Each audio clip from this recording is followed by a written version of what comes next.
शांति देवी का कहना है कि तुमने करीब 11:15 बजे उसकी डोरबेल बजाई थी।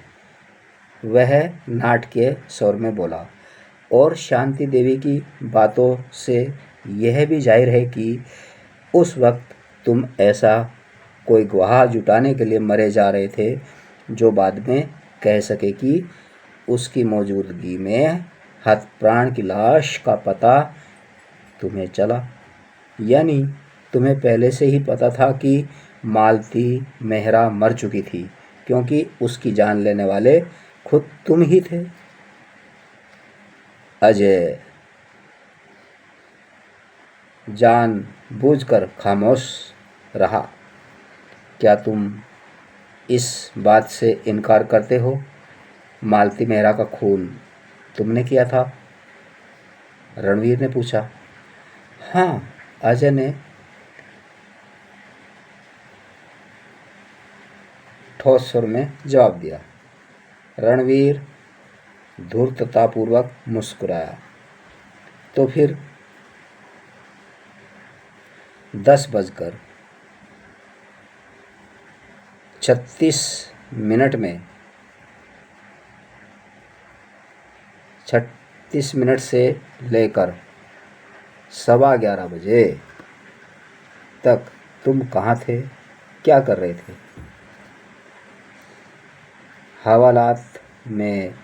हवालात से छूटने के बाद मैंने एक बार में ड्रिंक लिया, फिर अपना हुलिया दुरुस्त करने के बाद यहाँ आ गया था मालती से मिलने। अजय ने शांत स्वर में जवाब दिया।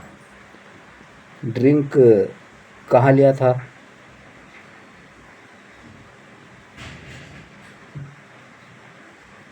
क्वींस बार में। रणधीर ने उसे घूरा। और हुलिया दुरुस्त करने कहाँ गए थे? क्या मतलब? तुम्हारे होटल के रिसेप्शनिस्ट ने बयान दिया है कि शाम करीब 6 बजे होटल से बाहर जाने के बाद तुम अभी तक वापस नहीं लौटे हो। इसलिए मैं जानता हूँ अपना हुलिया तुमने कहाँ ठीक किया था। तुम समझते हो? अजय ने सवाल के जवाब में सवाल किया। मैं होटल के कमरे की अपनी बालकनी से कूदकर वहाँ आया और मालती का खून कर दिया था। क्या यह असलियत नहीं है? नहीं। तो फिर असलियत क्या है? मैं न तो अपनी बालकनी से कूदकर इधर आया था और न ही मालती का खून किया, अजय ने ठोस स्वर में कहा। और मेरी बात का सबसे बड़ा सबूत है होटल रिसेप्शनिस्ट का बयान, जिसमें उसने कहा है कि मैं शाम 6 बजे के बाद दोबारा होटल में दाखिल ही नहीं हुआ। अचानक उसके स्वर में उपवास का गहरा पुट आ गया। इस सूरत में तुम खुद ही फैसला करो। जब मैं होटल में दाखिल नहीं हुआ तो अपने कमरे में कैसे पहुंचा? और अगर अपने कमरे में ही नहीं पहुंचा तो उस बालकनी से कूदकर इधर कैसे आया? और फिर खून कैसे कर दिया? रणधीर ने असमंजसतापूर्वक पलकें झपकाई, फिर अपने स्वर को अनावश्यक रूप से कठोर बनाता हुआ बोला, इसका सही जवाब भी तुम ही दोगे। और आनंद राम को संकेत किया, हमें वो चीज़ दिखाओ। आनंद राम ने बगल में दबा अखबार में लिपटा बंडल खोला। उसमें जगह जगह खून से सना हुआ जो तौलिया मौजूद था, उसे देखते ही अजय पहचान गया वो उसका अपना ही तौलिया था। यह तौलिया तुम्हारा ही है? रणधीर ने पूछा। अजय इनकार नहीं कर सका। हाँ, वह बोला। पाल साहब। रणधीर इंस्पेक्टर पाल से मुखातिब हुआ। लाश की हालत से जाहिर है कि हथप्राण की कनपट्टी के आसपास वाले हिस्से को किसी कठोर चीज़ से बड़ी बेदर्दी से कूटा गया था। साथ ही यह भी जाहिर है उस प्रयास में खूनी के जिस्म पर भी लड़की का खून जरूर लगा होगा और खूनी के लिए खून के उन दागों को आनन फानन साफ करना भी जरूरी था। वह तनिक रुका, फिर बोला, आपकी जानकारी के लिए अर्ज है, खून से सना और गीला यह तौलिया अजय के बाथरूम से बरामद हुआ है और तमाम हालात को मद्देनज़र रखते हुए अपने आप में यह इस बात का पक्का सबूत है कि खूनी अजय ही है। इस दफ़े इंस्पेक्टर पाल सचमुच प्रभावित नजर आया। उसने गौर से तौलिए को देखा, फिर अजय पर निगाह जमा दी। तुम अपने जुर्म का इकबाल करना चाहते हो? कौन से जुर्म का? अजय ने कहा। मैंने कोई जुर्म नहीं किया है पाल साहब। रणधीर की बातों की बजाय हर चीज़ को अपने नज़रिए से देखिए। रणधीर को मुझसे पुरानी खुंदक है, उसी वजह से यह मुझे फंसाने की पूरी कोशिश कर रहा है। इस तौलिए के बारे में तुम क्या कहते हो? यही कि मेरे खाली कमरे का खुदी ने भरपूर फ़ायदा उठाया था, उसके द्वारा मेरे तौलिए से खून पहुंचना भी उसी फ़ायदे की एक हिस्सा था। यह तौलिए के केमिकल एनालिसिस द्वारा पता लगाया जा सकता है। तौलिए पर लगे ब्लड के टेस्ट से सिर्फ ब्लड के टाइप का ही पता लगेगा, अजय ने प्रतिवाद किया। अगर मालती का ब्लड भी इसी टाइप का हुआ तो भी आप कुछ साबित नहीं कर सकते, सिवाय इसके कि तौलिए पर लगा खून मालती का भी हो सकता है। ब्लड टेस्ट के अलावा और भी कई टेस्ट होते हैं, इंस्पेक्टर धैर्यपूर्वक बोला।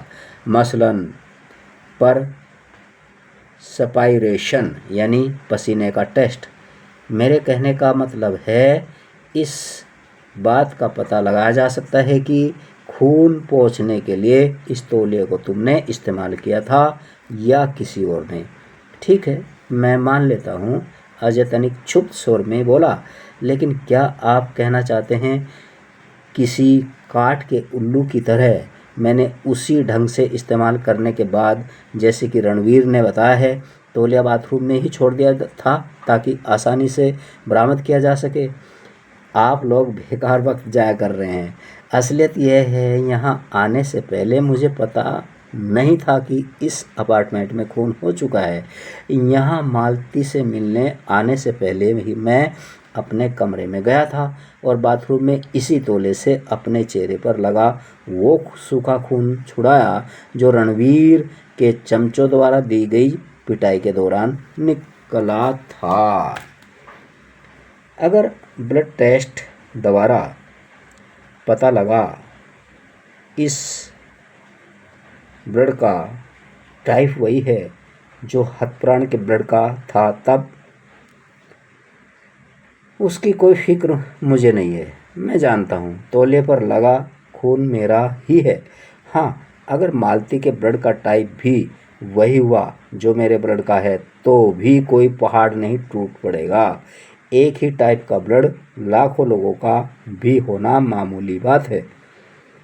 पहले तुमने झूठ क्यों बोला कि अपने कमरे में नहीं गए थे? रणधीर ने गुर्रा कर पूछा। और क्या करता मैं? अजय उसी के स्वर में बोला। क्या मुझे अपना बचाव करने का हक नहीं है? इस अपार्टमेंट से कूदकर मेरे कमरे में जाता हुआ जो आदमी देखा गया था, मालती का खूनी वही था, लेकिन हालात ने इस बखेड़े में फंसा दिया मुझे और इस मौके का पूरा फ़ायदा उठाते हुए तुम बुरी तरह मुझे उलझा देना चाहते हो, क्योंकि तुम्हें डर है गुलाबी बाग के इस इलाके में तुम्हारी करतूतों का पर्दाफाश करके थंडर के जरिए तुम्हारी शोहरत को मैं घर घर पहुंचा सकता हूं। अब तुम्हारी समझ में आया मैंने क्यों झूठ बोला था। लेकिन होटल रिसेप्शनिस्ट ने तो कहा है करीब 6 बजे के बाद तुम वापस अपने कमरे में गए ही नहीं थे, इंस्पेक्टर ने कहा। उसने मुझे कमरे में जाते नहीं देखा था, अजय ने कहा। हवालात के से छूटकर जब मैं वापस लौटा तो मेरी हालत इस कदर खस्ता थी कि मैंने लॉबी से गुजरकर आना मुनासिब नहीं समझा, इसलिए पिछले रास्ते से होटल में दाखिल हुआ था और सीढ़ियों द्वारा अपने कमरे में पहुंच गया। इत्तेफाक से किसी ने मुझे आते नहीं देखा। अपने कमरे में बालकनी से कूदकर तुम यहाँ आए और लड़की का खून करने के बाद उसी तरह बालकनी से वापस कूदकर अपने कमरे में चले गए। रणधीर पुनः हस्तक्षेप करता हुआ बोला, फिर तुम उसी तरह पिछले रास्ते से अपने होटल से बाहर निकले, खुद को बेगुनाह साबित करने की नीयत से यहाँ पहुँचे और शांति देवी को बतौर गुहा इस्तेमाल करते हुए बड़ी सफाई से लाश बरामदी का नाटक रच दिया। लेकिन तुमने यह सब किया क्यों?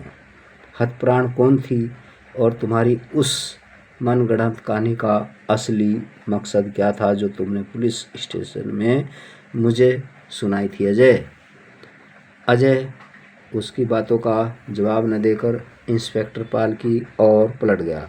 पाल साहब, क्या गुलाबी बाग के इलाके में खून के केस की तहकीकात इसी तरह की जाती है? इस आदमी को मुझसे नफरत है, इसलिए खूनी की तस्वीर में ज़बरदस्ती मुझे फिर हिट करने पर तुला हुआ है। इंस्पेक्टर पाल ने भौहें चढ़ा ली। तुम्हारे अलावा सभी इस तस्वीर में कोई और फिट होता मुझे भी नज़र नहीं आया है, वह विचारपूर्वक बोला। इसका मतलब रणधीर की ऊट-पटांग थ्योरी से आप भी प्रभावित हो गए और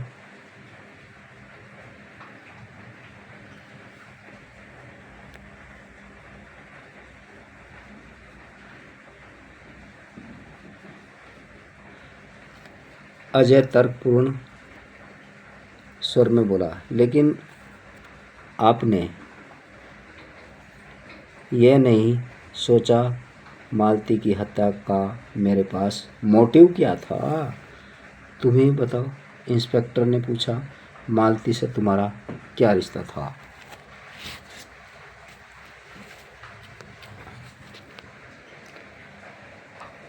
कुछ नहीं, अजय तीव्र स्वर में बोला, सिवाय इसके कि मालती मेरे एक दोस्त की बेटी थी।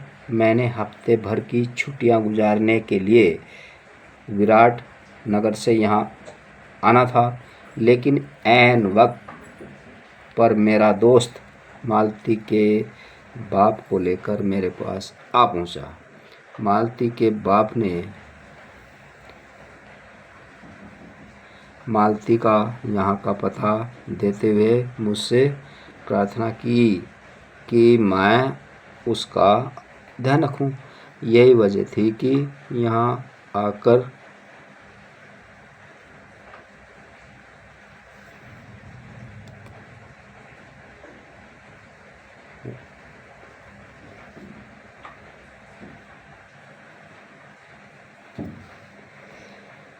कुछ नहीं, अजय तीव्र स्वर में बोला, सिवाय इसके कि मालती मेरे एक दोस्त की बेटी थी। मैंने हफ्ते भर की छुट्टियां गुजारने के लिए विराट नगर से यहाँ आना था, लेकिन ऐन वक्त पर मेरा दोस्त मालती के बाप को लेकर मेरे पास आ पहुँचा। मालती के बाप ने मालती का यहाँ का पता देते हुए मुझसे प्रार्थना की मैं उसका ध्यान रखूं।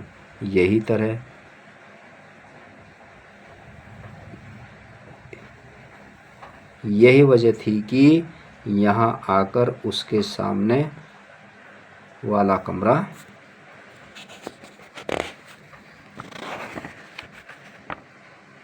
लेने के लिए मुझे रिसेप्शनिस्ट को रिश्वत देनी पड़ी।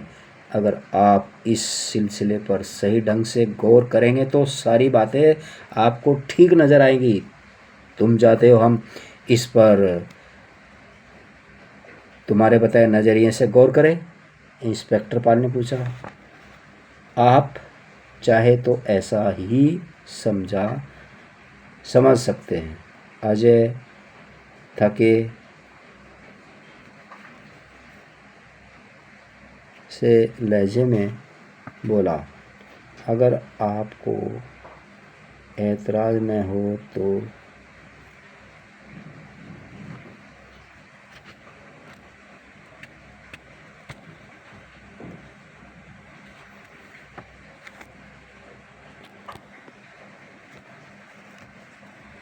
अगर आप इस हिस्से पर सही ढंग से गौर करेंगे तो सारी बातें आपको ठीक तरह नज़र आएंगी। तुम चाहते हो हम इस पर तुम्हारे बताए नज़रिए से गौर करें? इंस्पेक्टर पाल ने पूछा। आप चाहे तो ऐसा ही समझ सकते हैं। अजय थके से लहजे में बोला। अगर आपको एतराज़ ना हो तो मैं चाहता हूँ आप मेरी बालकनी की रेलिंग और कमरे के अंदर से भी फिंगरप्रिंट्स उठवाइए, क्योंकि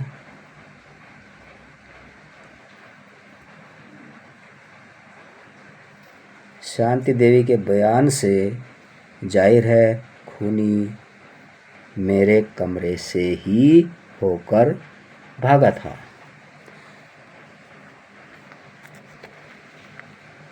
तुम न कहते तब भी मैंने ऐसा ही करना था, कहकर इंस्पेक्टर पाल ने पूछा। तुम्हारे विचार से खूनी बालकनी से कमरे में कैसे दाखिल हुआ, फिर बाहर होटल में कैसे पहुंचा? मैं अपना बालकनी में खुलने वाला दरवाज़ा ताज़ा हवा आती रहने के विचार से खुला ही छोड़ गया था। इसलिए बालकनी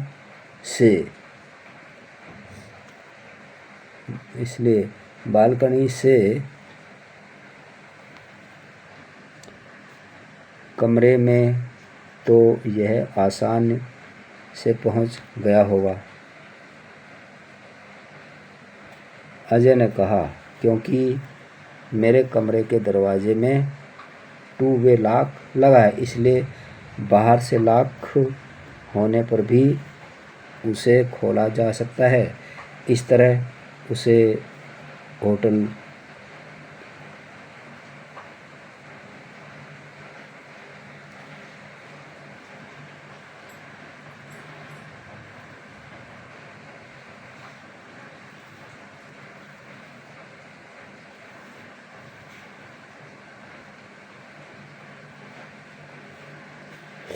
मैं अपनी बालकनी में खुलने वाला दरवाज़ा ताज़ी हवा आती रहने के विचार से खुला ही छोड़ रहा था, इसलिए बालकनी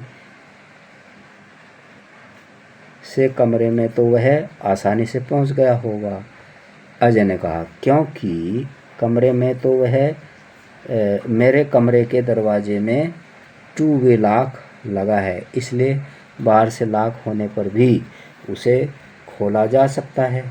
इस तरह उसे होटल से बाहर जाने में भी दिक्कत पेश नहीं आई होगी। इस आदमी के पास हर सवाल का जवाब तैयार रहता है, रणधीर तलक लहजे में बोला। अब यह बात अलग है कि जरूरी नहीं कि वो जवाब माकूल ही हो। इंस्पेक्टर पाल कुछ नहीं बोला। उसने कमरे में निगाहें दौड़ाई। फोटोग्राफर अपना काम ख़त्म करके जा चुका था। फिंगरप्रिंट्स वाले भी अपना सामान वगैरह समेट रहे थे। इंस्पेक्टर पाल ने उन्हें रोका। मर्डर वेपन मिला। फिंगरप्रिंट्स टीम के इंचार्ज ने सिर हिलाकर इनकार कर दिया। No sir.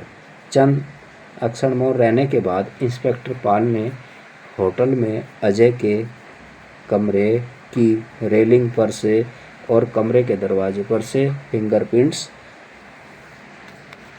उठाने संबंधी निर्देश दे दिए। फिंगरप्रिंट्स वाले आदेश पालन करने चले गए। इंस्पेक्टर पाल ने उसी खंड पर रहने वाले 2 अन्य व्यक्तियों को आनंद राम द्वारा बुलवाया और शांति देवी समेत इन सबसे लाश की शिनाख्त कराई।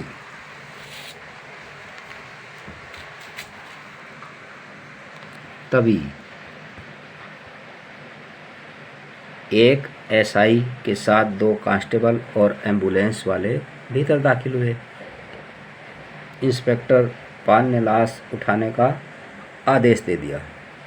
एम्बुलेंस वाले दोनों आदमी साथ लाई स्ट्रेचर पर लाश को डालने लगे। इंस्पेक्टर पाल ने एसआई को अपार्टमेंट की बारीकी से तलाशी लेकर उसे सील कराने संबंधी जरूरी हिदायतें दे दी। एसआई अपने साथ आए कांस्टेबल सहित तलाशी लेने लगा। मैं जा सकती हूँ? शांति देवी ने पूछा। 1 मिनट रुके, कहकर इंस्पेक्टर पाल ने पूछा। आपने बताया था मृत लड़की ने अपनी 2 सहेलियों के साथ आप द्वारा तैयार किया गया डिनर लिया था। आप उन्हें जानती है? मैं बस उनके नाम जानती हूँ। वे रहती कहाँ हैं? पता नहीं। इंस्पेक्टर पाल ने गहरी सांस ली। नाम बताइए। उनमें से एक का नाम निशा वर्गीज है, वह पहले भी मालती के पास आती थी, और दूसरी लड़की का नाम इंदिरा है। सहयोग के लिए धन्यवाद, आप जा सकती है। शांति देवी ने राहत की गहरी सांस ली और बाहर निकल गई। पाल साहब, काफ़ी देर से खामोश खड़े रणवीर ने पूछा। मृत मालती का खून करने के जुर्म में आप अजय को गिरफ्तार कर रहे हैं ना? हाँ, इंस्पेक्टर पाल ने कहा। फिर वह अजय की ओर पलटकर बोला, तुम्हें मालती मेहरा की हत्या के अपराध के संदेह में गिरफ्तार किया जाता है। You are under arrest. शुक्रिया पाल साहब, रणधीर ने कहा। अब मैं घर जाकर चैन से सोऊंगा। और विजयी भाव से मुस्कुराता हुआ बाहर निकल गया। अजय मन ही मन ताव खाकर रह गया। इंस्पेक्टर पाल ने उसकी ओर देखा। आओ अजय, उसने कहा, और हेड कांस्टेबल आनंद राम को भी आने का संकेत कर दिया। अजय इंस्पेक्टर पाल सहित अपार्टमेंट से निकला और दोनों सीढ़ियाँ उतरने लगे।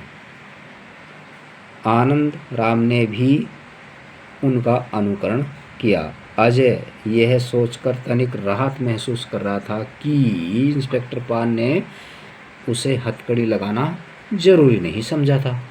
जब वे तीनों इमारत से निकले, मृत लड़की की लाश एम्बुलेंस की ओर ले जाई जा रही थी। इमारत में और आसपास रहने वालों की छोटी सी भीड़ भी वहां मौजूद थी। 2 पुलिसमैन उन लोगों को एम्बुलेंस के पास आने से रोक रहे थे। तभी एक टैक्सी एम्बुलेंस के पीछे आकर रुकी। शानदार सूट पहने और बेंत हाथ में लिए एक आदमी जल्दी से उससे बाहर निकला और ड्राइवर को भाड़ा चुकाने लगा। वह सुरेश कोचर था। अजय तुरंत चौंक कर ठिठका और इंस्पेक्टर की बाँह थाम ली। ठहरिए पाल साहब, वह धीरे से बोला। इंस्पेक्टर ने रुककर असमंजसता पूर्वक उसे घूरा। अजय ने भाड़ा चुकाते सुरेश कोचर की ओर इशारा कर दिया। जरा पता लगाइए, यह आदमी यहाँ किस लिए आया है, उसने कहा। इंस्पेक्टर हिचकिचाता, लेकिन अजय को पूर्ण तय गंभीर और उसके स्वर में सतर्कता का गहन पुट पाकर उसे आनंद राम को संकेत करना ही पड़ा। आनंद राम लंबे लंबे डग भरता हुआ आगे बढ़ गया। सुरेश कोचर पलटकर तेजी से इमारत के प्रवेश द्वार की ओर बढ़ा ही था कि आनंद राम उसके सामने जा पहुंचा। ठहरिए जनाब, उसने पूछा, आप इसी इमारत में रहते हैं? नहीं, सुरेश कोचर ने तुरंत मशीनी ढंग से जवाब दिया।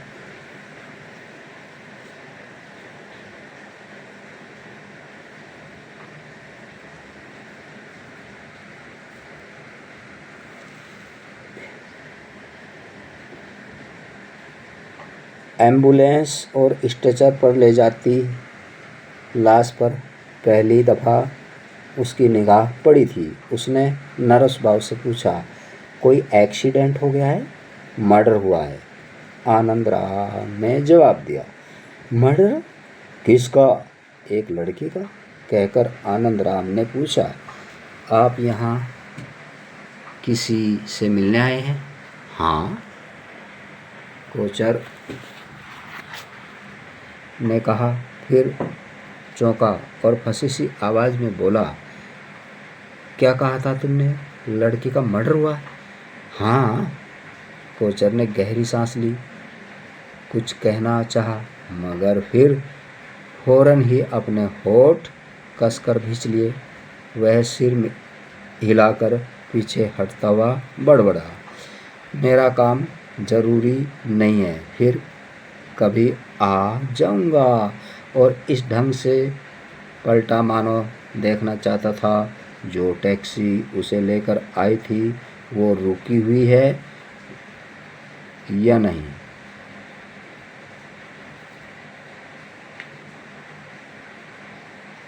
टैक्सी वहीं थी। अजय तुरंत तेजी से आगे बढ़ा, तीव्र स्वर में पुकारा, कोचर साहब। फौरन कोचर रेडियो पर घुमा, अपने बौखलाते हुए इधर उधर देखा। अजय उसके सामने जा खड़ा हुआ। अच्छे साथी हैं आप, वह शिकायती लहजे में बोला। मुझे पुलिस के चंगुल में फंसा छोड़कर भाग गए थे। कोचर ने हैरानगी भरी निगाहों से उसे घूरा। तुम? वह हकलाता सा बोला। तो तुम वही आदमी हो? मेरा नाम अजय कुमार है, अजय ने कहा। फिर उन दोनों आदमियों को जो स्ट्रेचर का एम्बुलेंस के खुले दरवाजे से अंदर पहुंचाने वाले थे, ऊंची आवाज़ में संबोधित किया। ठहरो, कोचर साहब को भी शिकार को देख लेने दो। इंस्पेक्टर पाल भी अजय की बगल में आ खड़ा हुआ था। इसके चेहरे पर असमंजसतापूर्ण भाव थे, लेकिन उसने हस्तक्षेप करने का प्रयास नहीं किया।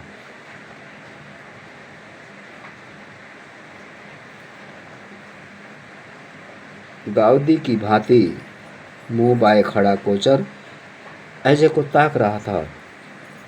अचानक स्ट्रेचर को अपनी ओर या जाता देखकर वह चौंका। मेरी समझ में नहीं आता, तुम क्यों मुझे लाश दिखाना चाहते हो? अजय अर्थपूर्ण ढंग से मुस्कुराया। लड़की को देखने के बाद सब समझ जाओगे, उसने कहा और कोचर की बांह थाम ली। अपनी पकड़ में कोचर की बांह में अजय ने कंपन महसूस किया और कोचर के न चाहते हुए भी उसे स्ट्रेचर की ओर घुमा दिया।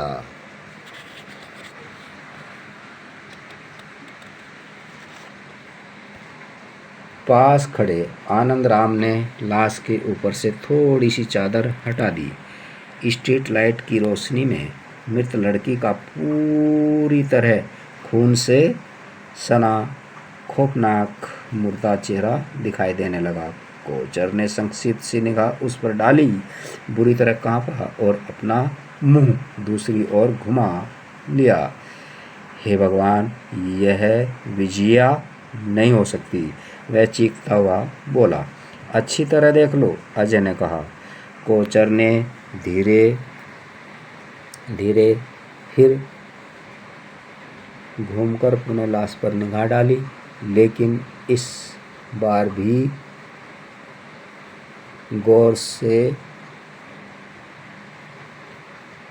देखने की ताव न ला सका। यह विजय है, वही है ना? अजय पीछे हट गया। मैं समझता हूँ, जरा बोला। वह बोला, इंस्पेक्टर पाल तुमसे कुछ पूछताछ करना चाहेंगे। कोचर पलटा, उसके चेहरे पर उलझन भरे भाव थे। मेरी समझ में नहीं आता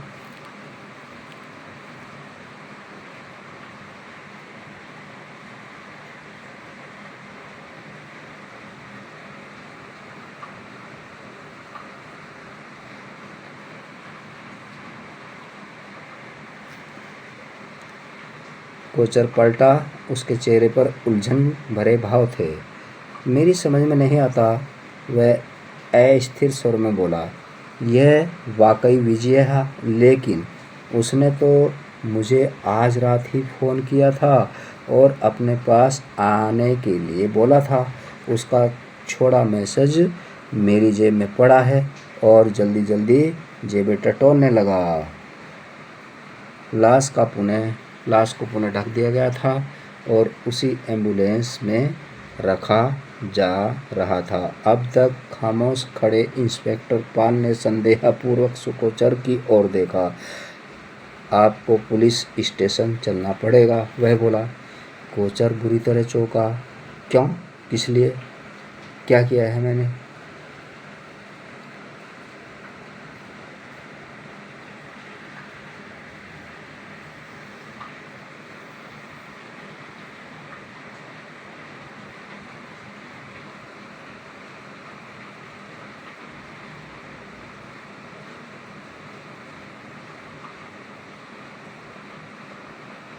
लाश को पुनः ढक दिया गया था और उसे एम्बुलेंस में रखा जा रहा था।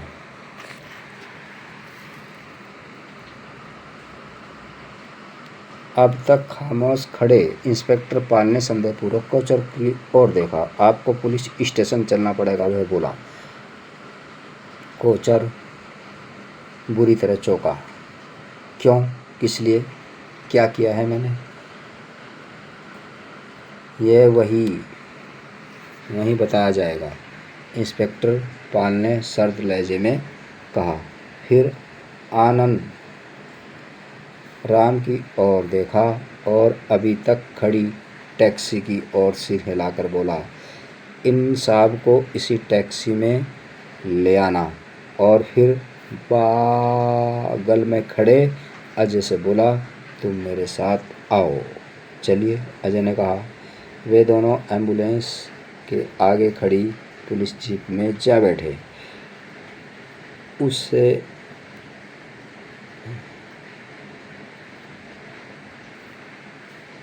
उसमें पहले से ही मौजूद ड्राइवर इंस्पेक्टर पाल के आदेश पर पुलिस स्टेशन की ओर जीप ड्राइव करने लगा।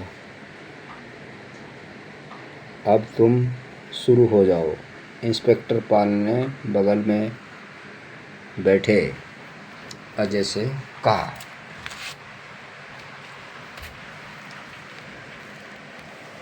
क्या मतलब?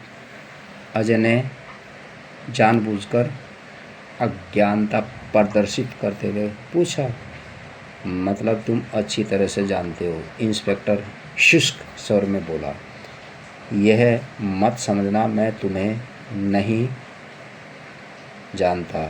थंडर का नियमित पाठक होने की वजह से तुम्हारे नाम और कारनामों से मैं बाखूबी वाकिफ़ हूँ, इसलिए तुम्हें हथकड़ियाँ नहीं लगवाई। लेकिन इसका मतलब यह हरगिज़ नहीं है इस वजह से मैं तुम्हारे साथ फ़र्ज़ अदायगी में कोई शिकायत बरतूँगा। नाउ कमान। आपकी साफ बात मुझे पसंद आई इंस्पेक्टर, अजय ने कहा, मगर मेरी समझ में नहीं आता आपने रणधीर जैसे भ्रष्ट और गैर जिम्मेदार पुलिस अफसर की दखल अंदाजी कैसे बर्दाश्त कर ली। यह नौकरशाही की मेहरबानी है, इंस्पेक्टर तलत लहजे में बोला। इसकी पहुंच और ताल्लुकात की वजह से सब उसे बर्दाश्त कर जाते हैं। दूसरों के काम में टांग अड़ाना उनकी आदत है। आजकल तो वैसे भी यह ऑफिशिएटिंग SHO हैं। खैर इसे छोड़ो, तुम बताओ कि मृत लड़की का क्या किस्सा है। मृत लड़की का नाम विजया मेहता था। मालती मेहरा उसका निश्चित रूप से छद्म नाम था। अजय ने अपने ढंग से सुनाना आरंभ किया। और सुरेश कोचर यानी सूट और बेंत वाला आदमी वह आदमी है जिसे मैं तलाश करता रहा हूँ और जिसके बारे में मुझे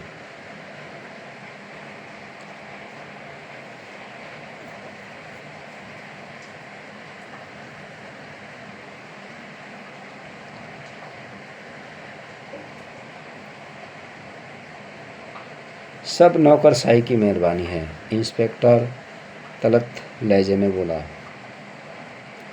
उसकी पहुंच और ताल्लुकात की वजह से